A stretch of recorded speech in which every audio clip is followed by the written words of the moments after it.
আসসালামু আলাইকুম। অনেকদিন পরে আবার আমার চেম্বারে আপনাদেরকে স্বাগতম। আসুন একটা চমৎকার গল্প আপনাদের সঙ্গে শেয়ার করি। ৪২ বছর বয়স্ক একজন ভদ্রলোক, তার ঘাড়ে এই জায়গাটায় একটা টিউমার হয়েছে। কিন্তু ঝামেলাটা হচ্ছে যে টিউমারটা এই এই ঘাড়ের পাশ দিয়ে ব্রেইনে যে রক্ত পাইপ যাচ্ছে তাকে ঘিরে এটা তৈরি হয়েছে।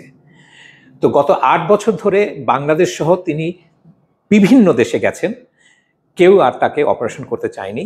একটা দেশে অপারেশন করতে চেয়েছে, কিন্তু বলেছে যে স্ট্রোক হয়ে মরে যাওয়ার একটা আশঙ্কা আছে, সেই জন্য উনি ভয়ে আর অপারেশন করেননি, কিন্তু টিউমারটা বাড়ছিলই।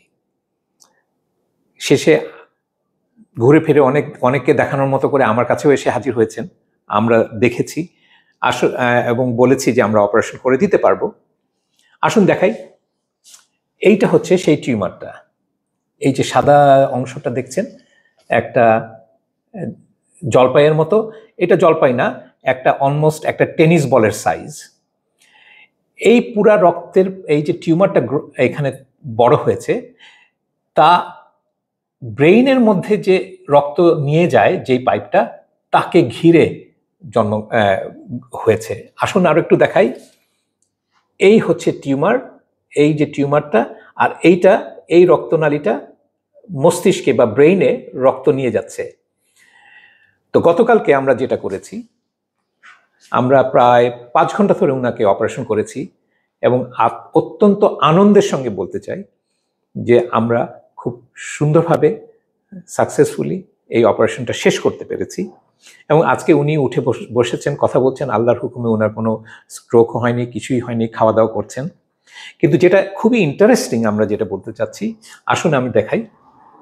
যে টিউমারটা বের করতে গিয়ে আমার ব্রেইনের যে সার্কুলেশনটা ছিল, এটাকে আমাকে বন্ধ করে দিতে হয়েছে কিছুক্ষণের জন্য।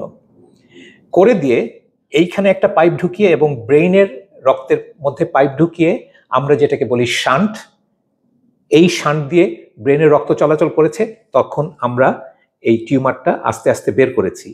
আর টিউমারটা বের হয়ে যাওয়ার পরেই আবার রক্তনালী দুটা আবার জোড়া দিয়ে দিয়েছি এবং চমৎকার কাজ করেছে, যার ফলে ওনার কোনোদিন স্ট্রোক আর হয়নি।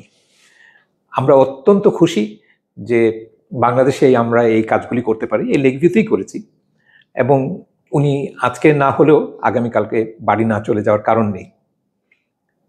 মডার্ন চিকিৎসা অনেক ভালো হয়ে গেছে। রোগীকে ভয় পাইয়ে দেওয়ার চেয়ে রোগীর সঙ্গে সত্যি কথা বলে, রোগী যদি মনে করে যে সে সেই রিস্কটা নিতে চায়, তাহলে সব কিছু জেনে শুনে যদি অ্যাপ্রোচ করা যায়, স্কিল থাকে, নলেজ থাকে, আমাদের দেশে না করতে পারার কোনো কারণ নেই। আপনারা যে যেখানে আছেন ভালো থাকবেন, সুস্থ থাকবেন, সুন্দর থাকবেন। খোদা হাফেজ।